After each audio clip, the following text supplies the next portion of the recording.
Good morning. I'm with Mary Stoikes-Indritz, if I got it Indritz. right. Hmm. She was president of the state council, and unfortunately, I don't have it with me. Wait, let me take a quick look here. Hold on. 1990 to 91. Okay, exactly. So when you joined the state council, were you a staff member, student, Staff. resident? Okay. And what made you want to advance in the organization, or who gave you impetus to advance? Well, I worked at Strong Memorial Hospital, so I worked with J. Edward Bell, and of course he was heavily involved, and I had been involved as a student in North Dakota at the society. So it was something he encouraged me to be part of, and the more people I met, the more I was encouraged to be involved, and I really liked what the New York State Council was doing. So I had time, energy, and desire to move forward. Okay. Of the past presidents before you, how many did you meet or know, and what were they like? Let's see. Susan Hunt was forced to be reckoned with. I remember her saying at one point that pharmacists should have a Mercedes in every driveway, that we were undervalued, underpaid for what we were doing. Of course, Roxy Miles, she was fun and energetic and very encouraging. Um, Jack Katrinos, after I moved to Buffalo, I got to know him. He was very strong. And then the more I got involved in knowing Bernie, Mel, Alan Caspi, Seymour Katz, the New York City area people, they were just all very, very impressive and very passionate about improving hospital pharmacy work throughout the state. And they were so well connected and respected. It was great. There isn't a day I regret doing any of this. Okay. Um, what challenges did you see as a member, board member, and president? I think always a challenge for a member is to get more members. It didn't resonate with everyone, and there was always a question of how can we resonate with more. We knew we couldn't be for everyone. And I was on the board during the time of two big things of the leadership development manual that we'd gotten a grant through ASHP finally came to fruition. And I think the year I was president was the second leadership development training Hmm. program, which we felt was very important for chapters to develop their own leadership to want to go on. And Joe Mislowak actually saw that last part through.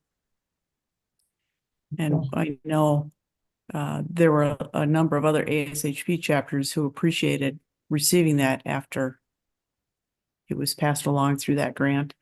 The other big change we went through was going from regional directors to having a director of industry affairs, communication services, and just check here, chapter services. So we restructured the board, and Mm-hmm. that was a huge learning curve for those who'd been elected and taking it over. And I think that year was instrumental in setting the groundwork, and it grew from there and made us a more efficient state council for the chapters, I believe. Okay. All right. It's interesting. I think the structure of the council has changed over the years many times. It's now going to change again, I think. It went from 11 down to 8, and it's now going to Mm. go back up to 10. Well, that's great. Yeah. Um,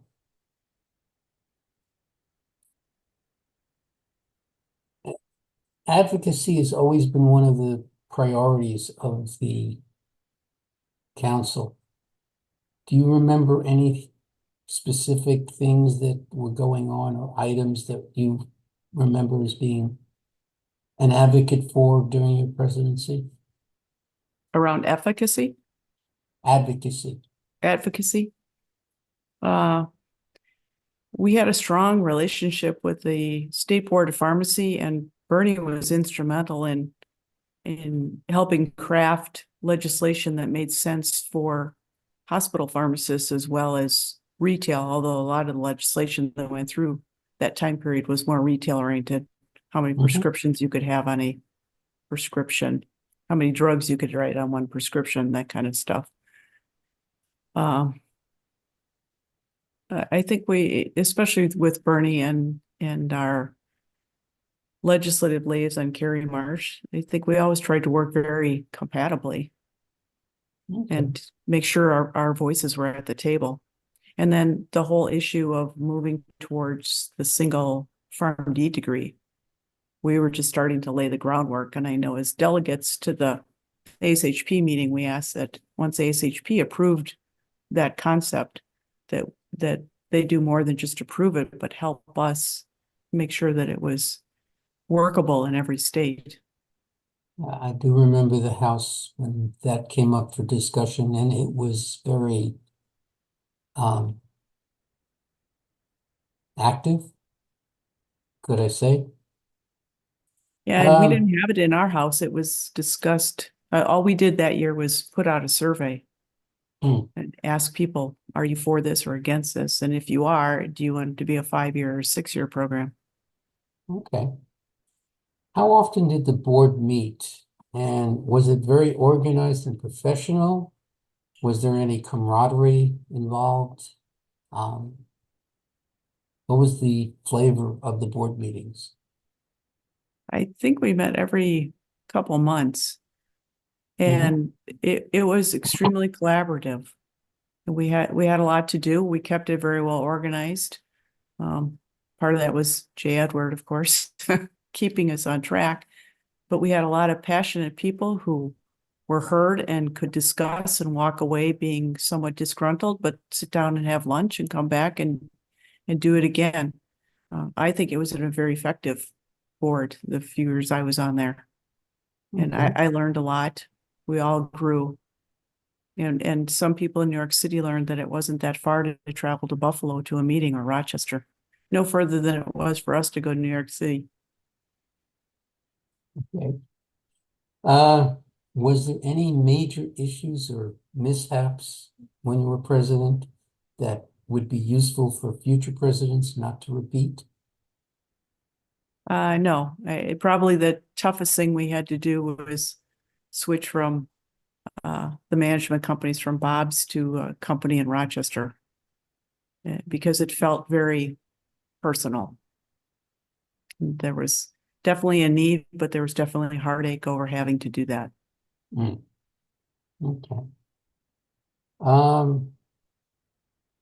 The annual assemblies have always been the high point, so to speak, for the presidency. It's when you're installed, and great times and big education. What do you remember about your annual assembly, and what were they like? I don't remember a whole lot about the one I was installed at, but the one where we were completing our term and reporting to the House, I just remember that as being such a really good time to explain to the membership and the delegates what we had accomplished. And I remember, some people pushing back against the direction the board had taken, and running the House with Anthony Bramberger was absolutely amazing. He kept a steady hand on things, and between the two of us, we answered the questions or referred to a board member. And it just felt good at the end to know how far we had come in a year. And it was very celebratory, and afterwards, a lot of thanking, especially from some of the past presidents who said, you did do a good job this year, and we're grateful. Thank you. It was a lot of fun. I loved being at the Sagamore. It's one of my favorite places. Is that where you were installed, or that's where you left? Both. Okay. Both. Who installed you? Do you remember? Dave Almquist. Okay.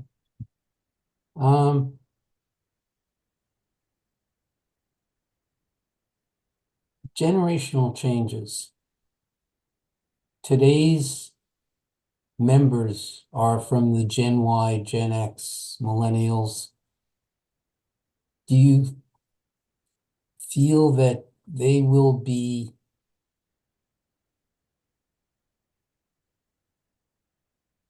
able to move the council forward? Or there's a lot of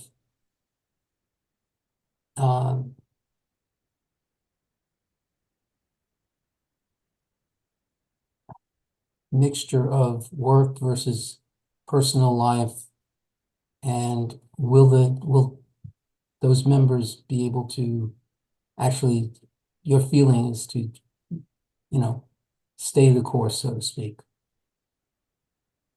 Well, I think every organization is feeling that, and every job site is feeling that push-pull between work and play, and it's noticeable. I don't remember thinking, oh, I should take time off because I need to see my parents.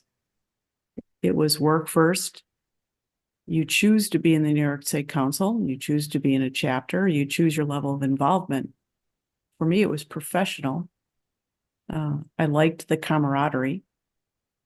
I don't know of any organization that's able to really meet that balance for this newer generation of fun and not fun, or fun and work, but I I believe they have the best interests of the practice. It's just Okay. their balance of time. All And right. I think that will not truly diminish the council, but it will certainly mean that a committee may have to be bigger to balance for the people who are gone at a particular time. And the people who choose to be on the board and run for presidency are going to be good because they have made that choice and put that time aside. Okay. Any comments that you want to speak about that would be good for, any golden nuggets that you might have to pass on to future presidents and members and boards, et cetera? I think there's a real gift to giving back to a profession that gives you your ability to have the lifestyle you want. I think there's a real gift in giving to your profession that can actually help make a difference for people who are very ill in that moment. So I don't have any regrets. I don't think anybody who networks and works with the different bodies across the state, be it chapters or the board of pharmacy or the colleges, would ever regret the time spent and the friendships made.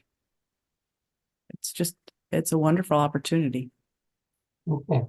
Thank you so much. With that, I'll end the discussion. They'll probably edit